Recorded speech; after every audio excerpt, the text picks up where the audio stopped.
Салям алейкум. Я принимаю эстафету от моих коллег, и буквально через несколько секунд в этой студии мы продолжим обсуждать самые актуальные новости и события. С вами Гульсум Халилова. Поехали. Наших звільнено. Політбранці Кремля на волі. Коли наступний етап? Покарати Медведчука за держзраду?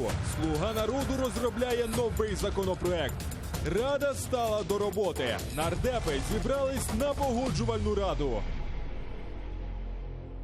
Гости нашей студии: Геннадий Балашов, лидер партии 5-10, и Михайло Цымбалюк, народный депутат, фракция «Батькивщина». Приветствую. Витаю.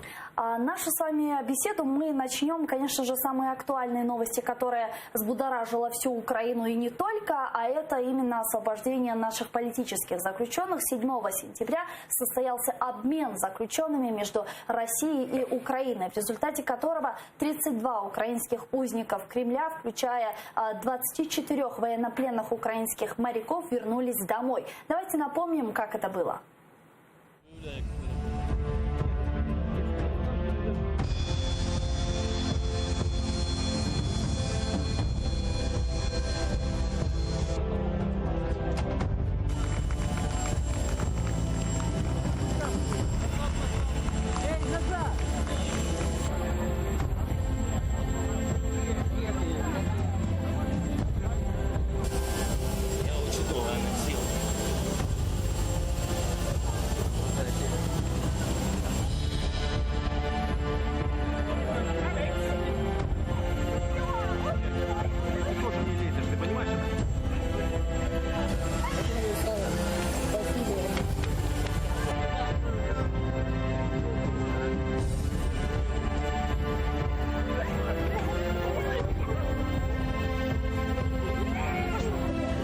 Спасибо всем, кто принял хоть маленькое участие в освобождении всех этих людей.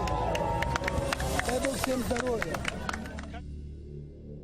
Вне всяких сомнений, был очень эмоциональный день, 7 сентября, и было очень много эмоций, было очень много радости, и хотелось бы действительно послушать, что вы испытывали в этот день. Насамперед хочу привітати всіх тих, кого звільнили з полону, їхні родини, тому що для них кожен день, кожна година перебування в тюрмі Росії – це дуже тяжке випробування. І зараз їм потрібно, повернувшись, хто в лікарню, хто додому, відновитись, бо вони в дуже складному психологічному, моральному і фізичному стані. Особливо для мене це було надзвичайно емоційне перевантаження, тому що справді з кінця 2016 року такого звільнення з російських тюрем в Україні не було.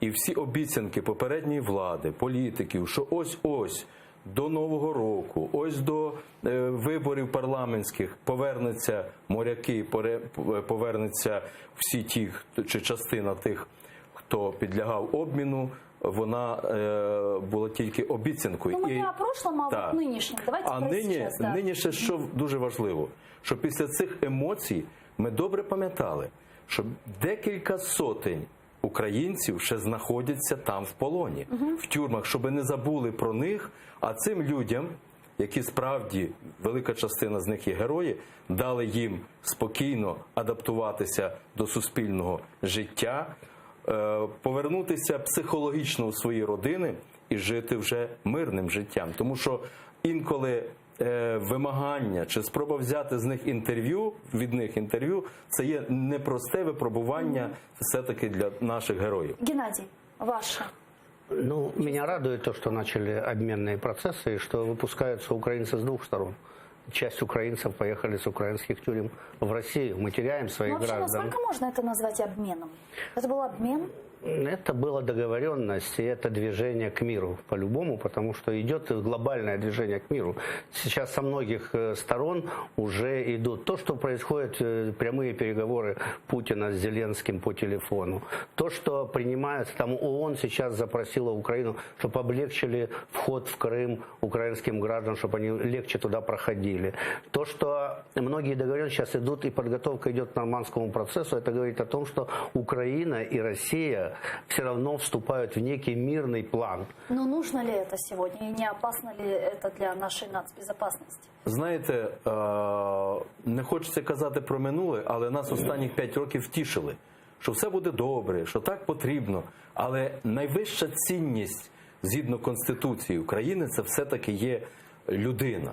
Оцей крок підтверджує те, що для нового керівництва, політичного керівництва України надзвичайно важливо є людина. Є, звичайно, багато деталей, про які кажуть Да, фахівці. к Але которым мы обязательно перейдем. Да. Я вот просто хочу, чтобы мы послушали политических заключенных, уже освобожденных, которые находятся у себя дома, потому что нашей корреспондентке Милене Амиди сегодня удалось пообщаться с освобожденными пленными Николаем Карпюком и Владимиром Балухом. Давайте послушаем, что они ответили нашей корреспондентке.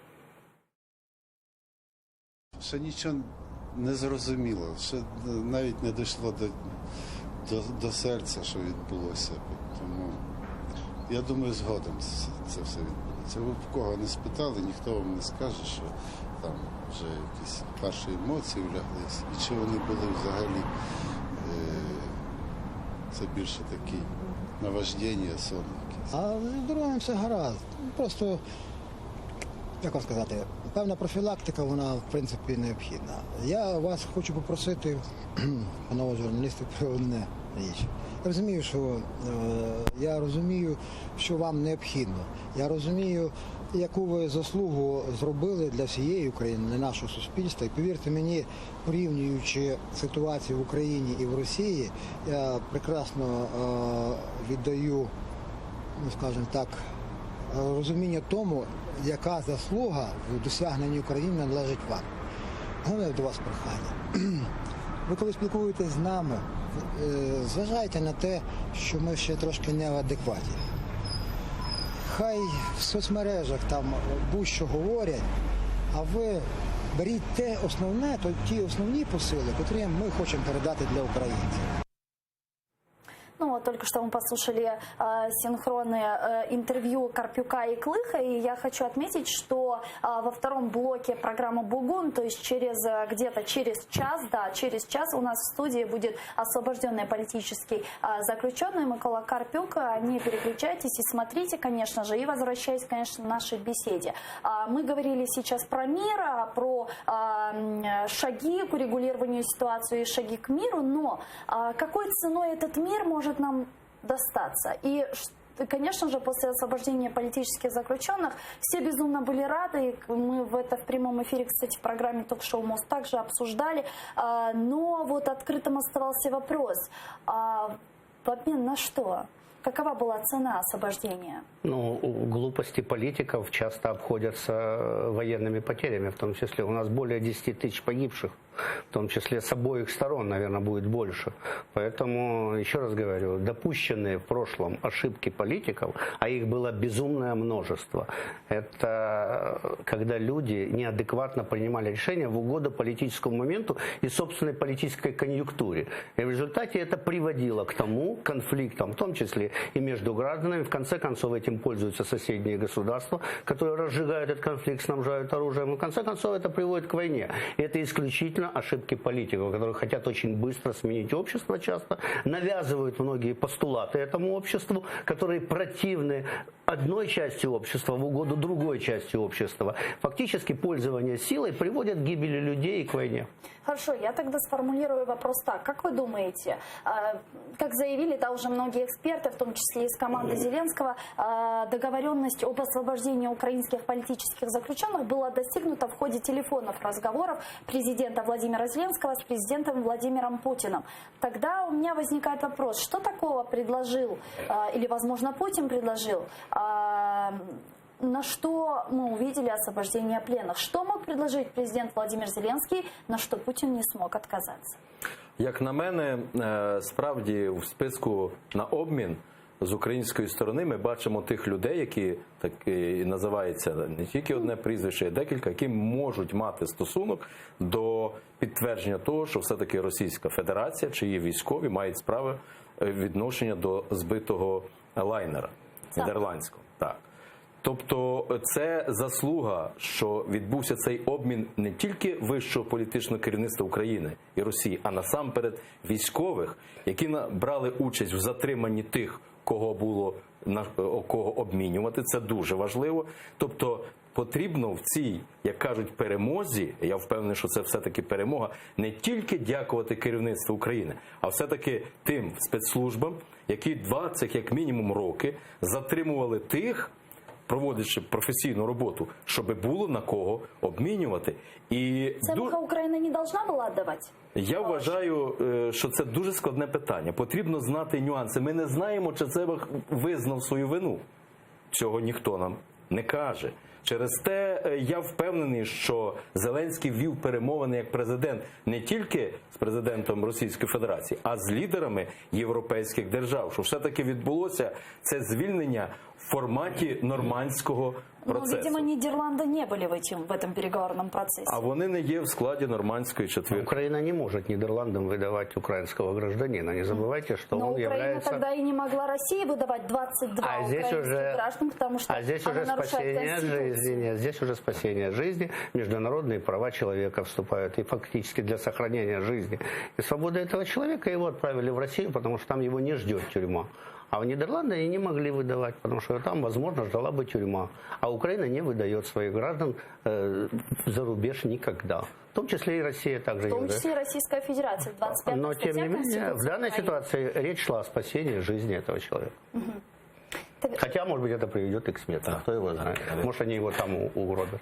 Мы вот в том числе разговаривали с журналистами из Российской Федерации, которые вот нам сказали, что явно Путин рассчитывает не только на возвращение Цемаха, либо Вышинского, которого в аэропорту Москвы встречали одни лишь пропагандисты, Киселев и Скобеева, а Путин, собственно, рассчитывает на какие-то политические преференции. Вы согласны? Дело в том, что вот вы с самого начала сказали, что какая заслуга Зеленского, как он договорился с Путиным, что Путин ему пообещал. Не приписывайте этим лидерам, ни Зеленскому, ни Путину, право освобождения этих людей. Международное сообщество сильно давит на Украину и на Россию. И в большей даже степени, я вам скажу, на Украину давит. Потому что Украину заставляют делать больше уступок, которые портят отношения власти с ее гражданами. Очень многие не одобряют то, что действует Зеленский. И Зеленский больше мужества проявляет в том плане, что он освобождает. В России все проходит на ура. Там все за Путина правильно делают. Да и по большому счету всего 4 россиянина, остальные украинские граждане были освобождены. А вот Зеленский, да, действительно проявляет некое мужество, потому что он отказывается от каких-то процентов в электоральной поддержке. Но это давление международное, сильнейшее давление международного сообщества, в том числе и на Путина, и на Зеленского. Як на мене, цим звільненням чи обміном все-таки відкриті двері для майбутніх перемовин саме по Донбасу. Але нас турбує інше. Чому? Щоб не забули і про Крим. Тому що наша політична сила і лідер її Юлія Тимошенко, ми кажемо, що все-таки перемовини в нормандському форматі з залученням Великої Британії і Сполучених Штатів мають вестись в тому напрямку, щоб не відділити Крим і Донбас. Бо якщо тільки відділять Донбас, то про Крим можуть почати забувати. Це не влаштовує все більшість українського суспільства. И действительно, страны нормандской четверки сейчас готовятся к нормандскому формату, встрече в нормандском формате. И в Российской Федерации, в том числе, Путин заявил, что они будут стоять на закреплении формулы Штайнмайера, когда состоится все-таки встреча в нормандском формате. Так не сдать, есть ли с чем прийти тогда президенту Владимиру Зеленскому? И не попадется ли Украина на эту уловку? Уступки. На эту Придется уловку, уступать. Да. И формула Штайнмайера постепенно но приводит ведь это нас... такая российская формула федерализации нашей страны, да, нет? к сожалению, да, Разве особый статус Донбасса неизбежен, судя по всему, и придется Зеленскому принять эту пилюлю, завершая эту войну, да. Порошенко довел до нормандского формата, Порошенко подписал Минские соглашения 1 и 2, и на сегодняшний день Зеленскому придется это завершать и завершать в ключе формулы Штайнмайера. Мы вернемся к этой теме, потому что с нами сейчас с утра, с самого утра наша корреспондентка Милена Амидия находится в центре, у центра Феофания, там, где находятся политические заключенные. Она с нами сейчас, уже бывшие политические заключенные, она сейчас с нами на прямой связи. Милена, селям алейкум, рассказывай, какие у тебя новости. Алейкум селям, Гульсум. Отже, зараз я знаходжуся біля кардіологічного відділення Феофанії, адже саме сюди сьогодні перевели колишнього політв'язня Едема Бекірова. І от поруч зі мною наразі стоїть його дружина Гульнара Ханум Бекірова. Саме в неї ми зараз і спитаємо, як же він себе почуває, найсвіжіші новини. Гульнара Ханум, селям алейкум. Розкажіть, будь ласка, як Едем Ага себе почуває наразі? Алейкум селям. Но, видимо, 7 числа немножко было такое состояние у него приподнято, хорошее, но уже эти 2 дня, когда уже его обследовали несколько врачей, это были и невропатолог, вертебролог, уролог, приходили кардиолог 1, кардиолог-хирург, и сегодня после сдачи анализов и прохождения эхо, прохождения УЗИ сердца, сегодня его, это было принято консилиум, приняли решение, что его переведут, и вот перевели уже в кардиоцентр. На завтра на 9:30 запланирована коронография, и если коронография пройдет и будет видно, что нужно стентирование проводить, они будут проводить стентирование. Як Едем Ага сам почувається взагалі? Який настрій? Настрій добрий, слава Богу, да, настрій добрий, і вже він на батьківщині, він на Україні, настрій бодрий, він знає, що його сьогодні готують для того, щоб він став на ноги, і, дай Боже, далі буде продовжувати все робити для визволення наших хлопців. У нього ми 2 ночі були разом, і він розповідає про хлопців, розповідає, як життя було там.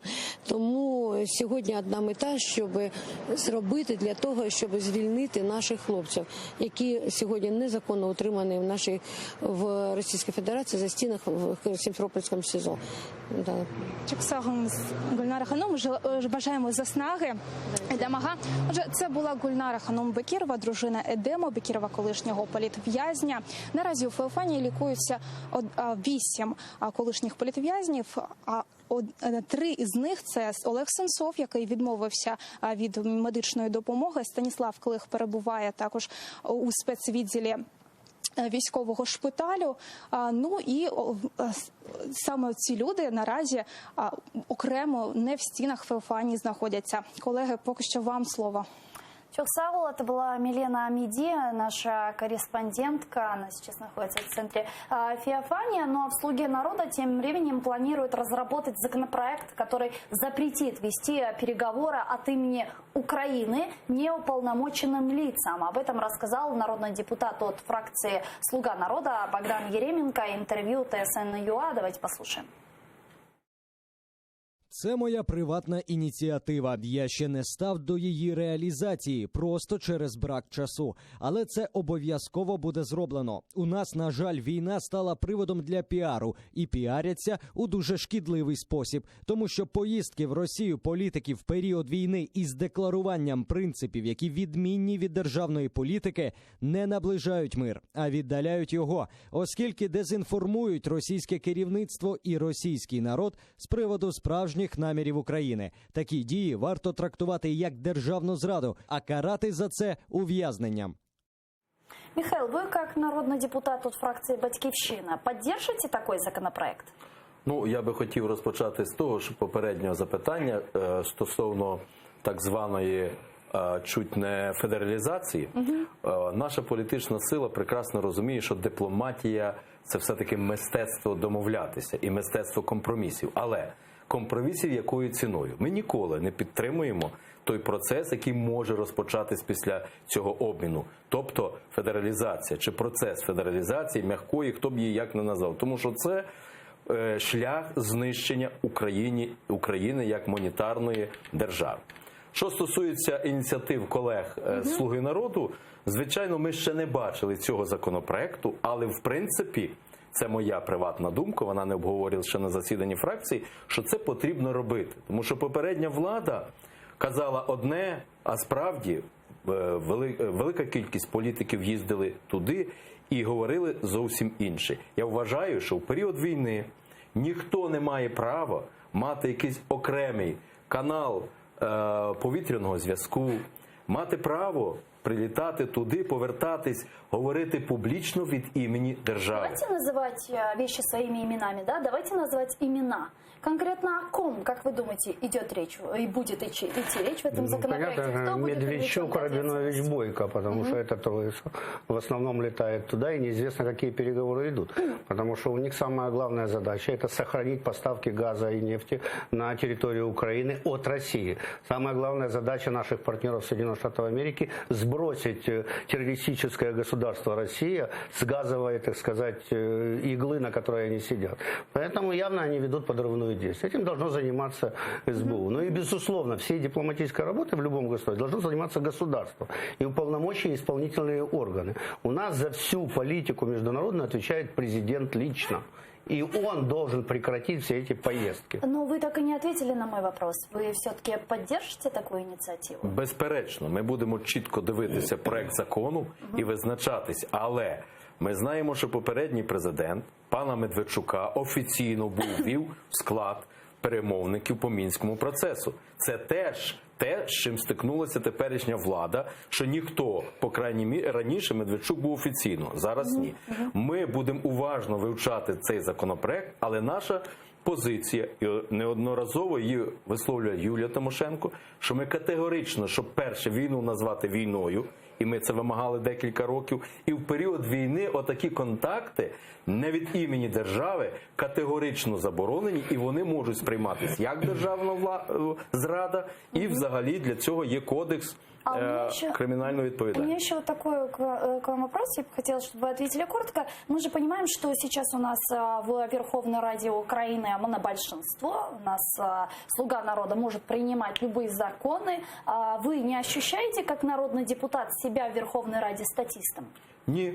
Я більше того скажу, що ми чітко задекларували з самого початку, що політична сила «Батьківщина» буде допомагати владі, там, де ми будемо вважати, що це йде в інтересах народу. Але ми вважаємо своєю допомогою і те, що ми будемо чітко висловлювати свою позицію проти тих законопроєктів, які ми будемо вважати не йдуть на користь українського народу. Сьогодні на Погоджувальній раді Сергій Соболєв чітко заявив, що ми вже зареєстрували законопроекти і побачимо, як монобільшість буде їх розглядати. Ну вот, кстати, сегодня законопроект о статусе политического заключенного должны рассмотреть в Верховной Раде. На этом настаивает народный депутат от Европейской солидарности Ирина Геращенко. Говорит, он может помочь освободить оставшихся узников Кремля. Давайте послушаем.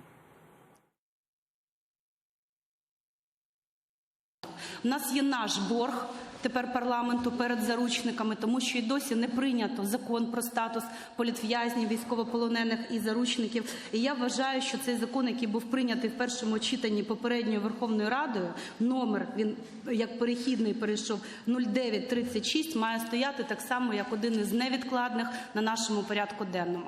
Ми дійсно щиро вважаємо, що цей важливий гуманітарний крок допоможе розблокувати і звільнення заручників з окупованих територій, і також достати всіх кримчан, кримських татар, українців, які залишаються в тюрмах Криму і Росії. І, власне, я так само щиро дякую в цьому питанні і новій команді, і президенту Зеленському, і так само старій команді, президенту Порошенку, присутній тут пані Денисовій, її офісу, СБУ, ГПУ. Це велика складна спільна робота, яка безумовно є нашим великим спільним успіхом. І я хочу сказати, що велика насправді так само і наша подальша робота з заручниками звільненими, ми стали сильнішими. Але на міжнародних майданчиках ми маємо боротися за інших сотні людей, які залишаються на окупованих територіях. І, власне, Геннадий, как вы считаете, действительно ли закон о статусе политических заключенных может помочь освобождать остальных заключенных? Я думаю, нет, потому что это они уже пытаются. Понимаете, они же там 3 фракции сидят, я немножко обижу вас, они сидят как двоечники на задней партии. То есть Тимошенко, Порошенко и Медведчук. И все без них принимается. А Геращенко, и «Голос» тоже там же. И Геращенко пытается вернуться в процесс безумными законами, которые, ну, как бы можно пиарить. Вы То есть вот она вносит этот безумный закон, что можно пиариться на нем, и думает, что его поддержит «Слуга народа». Я думаю, ну, потому що він ні о чому. Я вам хочу сказати, що дуже сумно, що тільки на 5-му році роботи попередньої Верховної Ради, де Геращенко була віце-спікером, вони здогадались про такий закон. І зробили його перехідним. Вони мали 5 років можливість прийняти закон не тільки про те, що вона каже, а ще і про опозицію, зняти депутатську недоторканність. Вони це все могли зробити. Конечно, безусловно, но я все-таки хочу нас вернуть на сегодня, да, на нынешнюю ситуацию. Вот сегодня нужно принимать этот закон? Вы поддержите? Зачем? Я вважаю, що це більше політичний популізм, ніж те, що потрібно приймати. Я особисто тільки перше сьогодні почув про таку законодавчу ініціативу, і цей законопроект я не бачив, хоча він прийнятий в першому читанні. Я хотів би сказати, не погодитися з колегою паном Балашовим, що все-таки ми є, ну, можливо, те, що на задній партії, це не завжди двіж. Це перше. Друге, ми маємо чітку позицію. Наприклад, за силовиків, за міністра закордонних справ ми голосували і за генерального прокурора. Могли не голосувати. Могли не голосувати, але ми заявили свою позицію. Змінило те, що в кількісному складі, можливо, ми монобільшості і не потрібні, але в політичному ми їх підтримуємо, і це наша позиція. Але ви не можете їх підтримувати, извините. У вас программа партии против моратория на землю, против продажи стратегических предприятий. Все, что сейчас заявляет Зеленский, вы против, вы не можете быть с ними. Вы должны быть против них. А вот Порошенко должен быть с ними, а он против них. Ми за Кабінет міністрів не голосували, тому що Кабінет міністрів буде вирішувати те, про що ви кажете, по землі, по інших речах. А силовиків і міністра оборони ми вважали, що в період війни потрібно підтримати, і ми за них голосували. И что касается следующих нововведений в нашей стране, первый час вопросов к правительству состоится только 11 октября. Такое решение приняли народные депутаты на согласовательном совете. О причинах на брифинге рассказал глава Верховной Рады Украины Дмитрий Разумков. Предлагаю послушать. У уряду є місяць на те, щоб представити парламенту програму дій уряду, і цей час ще не вичерпаний. А друге питання – це питання пов'язане з тим, що зараз йде дуже ретельна та така глибока робота щодо підготовки проєкту бюджету на 2020 рік. І до 15 вересня уряд має внести його до Верховної Ради України. Тому зараз на початку роботи відволікати урядовців та запрошувати не до кінця в ефективний процес ми вважаємо за некоректне і неефективне для держави. Как вы думаете, почему решили отложить? Не нарушаем ли мы регламент, тем не нарушаем ли мы закон? Они, большинство, они могут нарушать все, что угодно, у них абсолютная власть. Поэтому они считают так. И самое главное, они считают, это 15-го все-таки принять в первом чтении бюджет. А вот в бюджете вы увидите много новшеств. Я думаю, там многих порежут, секвестируют, обрежут, и многие просто откроют глаза на новую реальность. Так что, если большинство, то можно нарушать закон, получается? Нет, закон не нарушается. Большинство имеет право принимать закони. Цілком вірно. З іншого боку, про що питати уряд? Більшість міністрів – це взагалі люди, які появилися новими в політичному, в економічному плані. Їх ніхто не знає. Ну вот это позитив, вот это нововведение, как вы считаете? Я вам скажу, откладывание. Я вважаю, що... Они хотят ускорить принятие законов, штамповать эти законы, фактически не читая. Попередній Кабінет міністрів взагалі не займався підготовкою бюджету. Вони навіть не подали вчасно бюджетну резолюцію. А як же? А знаєте чому? А знаєте чому? Бо те все, що зараз відбувається в державі, це якраз робота попередньої влади. Що попередній президент призначав керівника НАБУ, НБР, перевищивши свої конституційні повноваження, бо в Конституції це записано. А теперішня монобільшість тільки хоче привести у відповідність все те, що робив Петро Олексійович, тільки вже включивши це в Конституцію. І погоджує, що все-таки, чи на жаль, чи на щастя, монобільшість може приймати регламент і ним керуватися. Побачимо, який це буде регламент, а ми будемо стояти на сторожі, де можемо і де вважаємо за об'єктивне допомагати, але вважаємо своєю допомогою тоді, коли щось не так буде робити ця монобільшість, ми будемо чітко про це публічно говорити.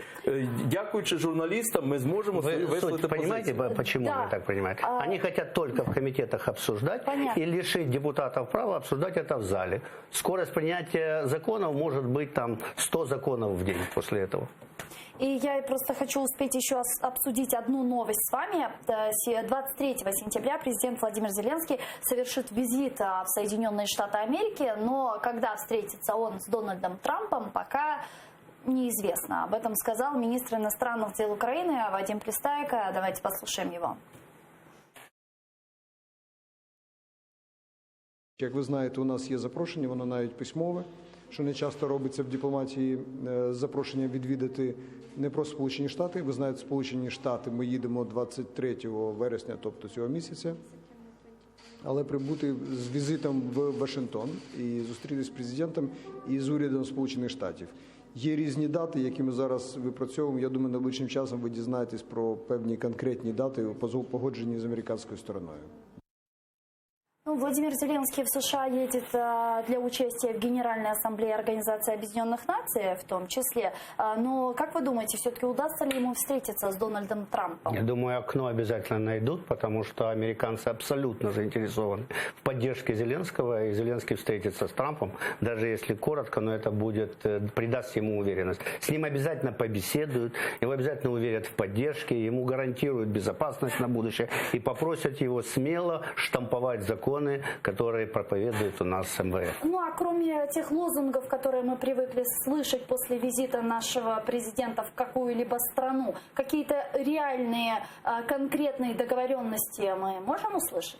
Ми знаємо, що найближчим часом в Україні буде працювати місія Міжнародного валютного фонду. От саме від зустрічі Зеленського з Трампом буде залежати, в якій сумі, який термін нам все-таки виділять черговий транш. Я впевнений, чи хочу вірити в те, що все-таки гроші виділять, бо це політична підтримка Сполучених Штатів, і ми знаємо реакцію Трампа на перший день роботи Верховної Ради. Тобто ми відчуваємо, що все-таки міжнародне партнерство, і я не виключаю, що все-таки в звільненні те, що посередковано брала участь американська сторона, тобто обмін військовополонених, звичайно. Тобто все-таки підтримка міжнародного партнера, сильного міжнародного партнера буде відчувати і президент Зеленский, и весь украинский народ. Ну, раз уж вы затронули заключенных, я хотела бы отметить, что сегодня Госдеп США в своем заявлении уже поздравил освобожденных политических заключенных и потребовал от Российской Федерации вернуть тех представителей крымско-татарского народа, в том числе, которые удерживаются в застенках Кремля, домой. И как вы думаете, будет ли второй этап освобождения? Его же анонсируют. Уже «Слуга народа» заявил, что Зеленский анонсирует, что будет новое освобождение. Мы очень стремительно движемся к миру и решению вопросов по формуле Штайнмайера. Но там проблемы с Крымом. Да. Я вважаю, що виступ Зеленського на черговій сесії Організації Об'єднаних Націй буде блискучим. І все-таки після цього виступу американці, як наші партнери, і в нормандському форматі будуть проходити перемовини таким чином, що буде наступне і ще наступне звільнення чи обмін. Дуже важливо, щоб це нам відкрили карти, все-таки якою політичною ціною. Що все-таки чітко, законно, що таке Донбас і чи він іде поряд у розгляді питання з Кримом. Михайло Цымбалюк, народный депутат фракции «Батькивщина», а также Геннадий Балашов, политик, были гостями нашей студии. Благодарю. А мы пока что завершаем этот блок. Подписывайтесь на наш YouTube-канал, там мы выкладываем самые интересные фрагменты из наших эфиров. Ну а буквально через несколько минут вас встретит информационная программа «Заман». Не переключайтесь.